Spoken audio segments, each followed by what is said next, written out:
In the last video, I introduced you to the different types of viruses. They are covered in chapter 13 of your text. It might be an interesting fact to know that most of the diseases that plague the industrialized world are caused by viruses. This is because we have antimicrobials that have brought a lot of the bacterial infections under control, but we have far fewer antimicrobials that address viral infections. In chapter 10, we touched upon the reason why we have fewer antiviral meds compared to the antibacterials. It's because the viruses use our own cells to cause infection. Thus, it's harder to find a target that's very specific to the virus and not affect our own cells. If you remember, viruses are very simplistic. They have no cytoplasmic membrane. They don't have cytosol, organelles, any of that. They have to recruit the cell's metabolic pathways in order to increase their numbers. There is some terminology that we need to use when we talk about viruses. The first term is a virion. This is what we call a particle of a virus when it's not inside a cell. A virion is largely composed of a protein coat that is surrounds the nucleic acid. A protein coat around the genome. The protein coat is called the capsid, which is made of capsomeres, the protein subunits. For some viruses, there's a lipid bilayer termed the envelope around the capsid. Not all viruses have an envelope, but if they do, the capsid is inside and is called a nucleocapsid to designate that it's inside. Once the virus gets inside of the cell, the capsid part, the protein coat, is removed. The virus now is basically nucleic acid within the cell. Think about this for a moment. Whatever is on the outermost surface of the virus is the part that will initiate the infection. This is because the virus has to attach to something, and the attachment component must be on the outside to interact with the surface of a cell. The molecule responsible for attachment on the virus is called the ligand. It's often a protein. The molecule the ligand sticks to is the cell receptor. When we look inside of a virus, the genetic material that's there comes in several varieties. There's actually a great diversity of viral genomes. First off, there's a variety of genome types that a virus can have. A virus can have a genome that's made up of DNA or RNA, which is different, of course, from cells, because cells only use DNA as genetic material. But a particular virus doesn't have both. A virus has one or the other. In addition to the possibility of a DNA or RNA genome, the nucleic acid could take on the form of either double-stranded, that's what the DS stands for, or single-stranded RNA.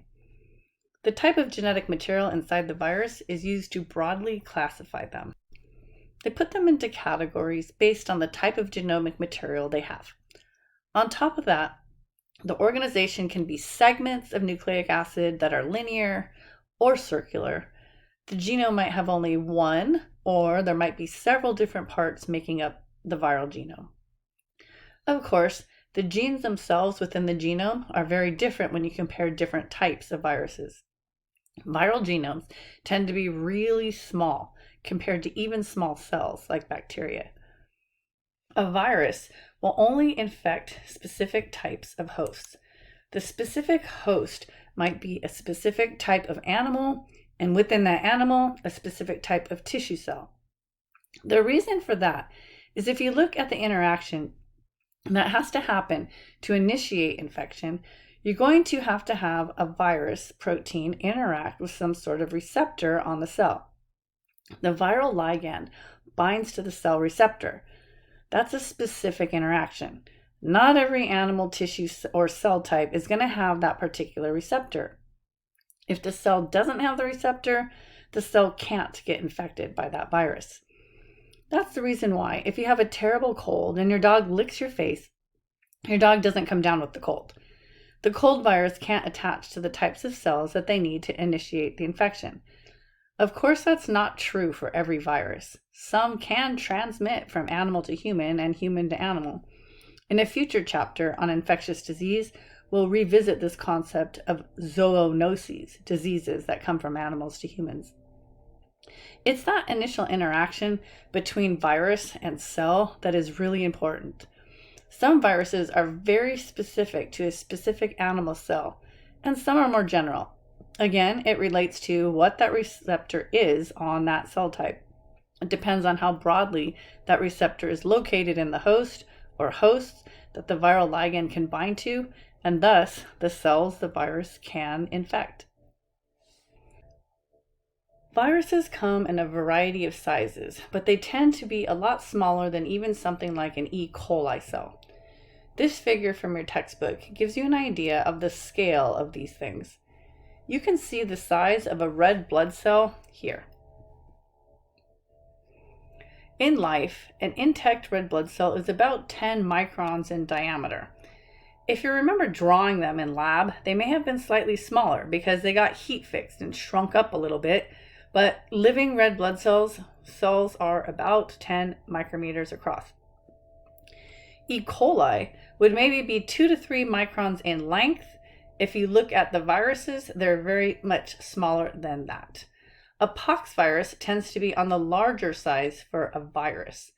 Pox viruses might be something like 0.2 microns or 200 nanometers in size, where a bacteriophage is only maybe 50 nanometers across by 225 nanometers tall. A poliovirus is very small. It's not much bigger than a ribosome in a cell. As we look at this figure, we do get a sense of the large variety of viruses, yet they all are much smaller than a bacterial cell.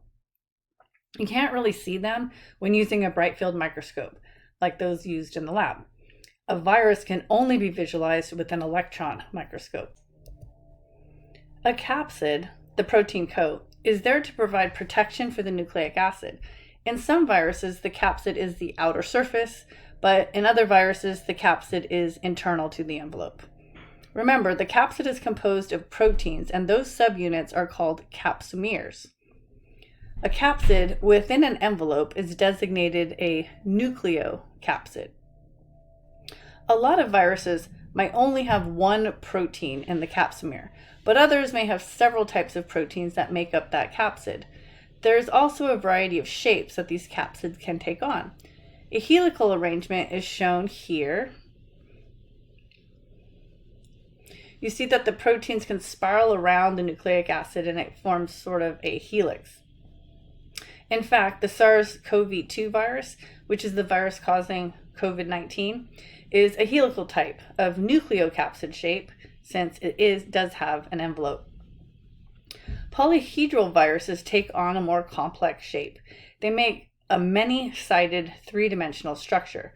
Some cold viruses form that type of capsid, and they have nothing external to the capsid. They're sometimes referred to as naked viruses if they lack an envelope. The capsid itself is the external part of the virus. Then we have shapes that are far more complex. Unsurprisingly, they just call them complex viruses. Smallpox and rabies fall into that category. They don't have a very geometric type of shape. They take on a more complex and sometimes even irregular shapes. The group includes bacteriophages that look a little bit like spaceships. They are more complex. This image of a bacteriophage is a T4 bacteriophage shown. It's often the one used as an image for a virus just because it has such an unusual and interesting shape. However, remember that bacteriophages only infect bacteria. They're no threat to our cells. These T4 bacteriophages that look like a spaceship have the nucleic acid packaged up here in the head, and then the tail fibers are used to attach to the bacterial receptor. After attaching, the phage injects the nucleic acid through this little sheath into the bacterial cell. Here's a related virus shown in an electron micrograph on the bottom.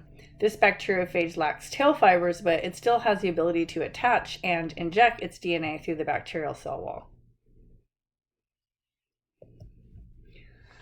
The viral envelope, as I mentioned before, is a lipid bilayer that the virus stole on its way out of its previous host. It will be studded with viral proteins, which are often very spiky, as shown in the little animation right here. To get in, the virus has to use its proteins to kind of pull the membrane of the virus close to the membrane of the cell. Then, like two soap bubbles merging together, they fuse. Then the inside of the virus gets dumped into the internal part of the cell. Typically, that's how envelope viruses get into the cell. That envelope is composed of a phospholipid bilayer that it stole from the previous host. The envelope is studded with viral proteins, and those proteins are in the outer envelope is what's used to recognize and attach to the host cell. Attachment must precede entry of the cell. Here we're looking at a couple of nucleocapsids, where the capsid part of the virus is internal to the lipid bilayer. The envelope is on the outside. In fact, this top virus right here looks very much like the SARS-CoV-2 virus. The SARS-CoV-2 virus is the virus that's causing COVID-19 pandemic. The virus on that top figure from your book looks an awful lot like that virus. The virus on the bottom is another variety of virus. That virus has one of those polyhedron types of capsids inside the envelope. You have to remember that classifications of viruses is largely dependent on the type of nucleic acid, and of course, whether or not there's an envelope and the shape of the capsid. Of course, classification of viruses also uses the nucleic acid sequences to determine exactly how related certain viruses are to each other.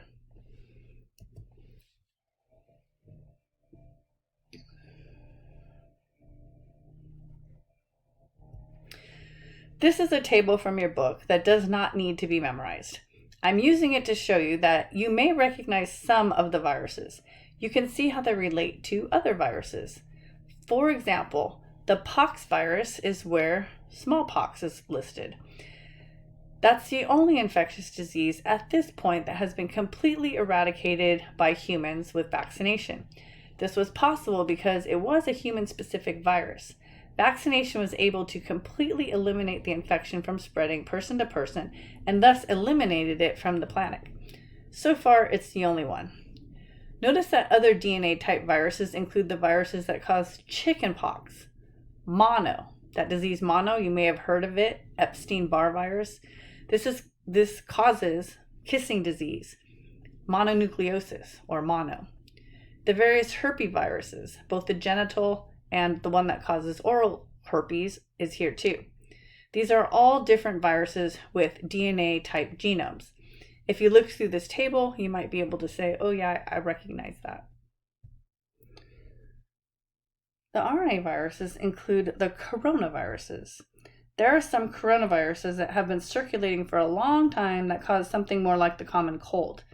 However, the pandemic-causing SARS-CoV-2 virus causing COVID-19, and it causes a severe acute respiratory syndrome. Its name, SARS, is an acronym for that syndrome and is a reference to the first SARS virus that was circulating back in 2003. SARS-1 caused a scary outbreak, but was brought under control after only about 7,000 known cases, unlike the COVID-19 pandemic.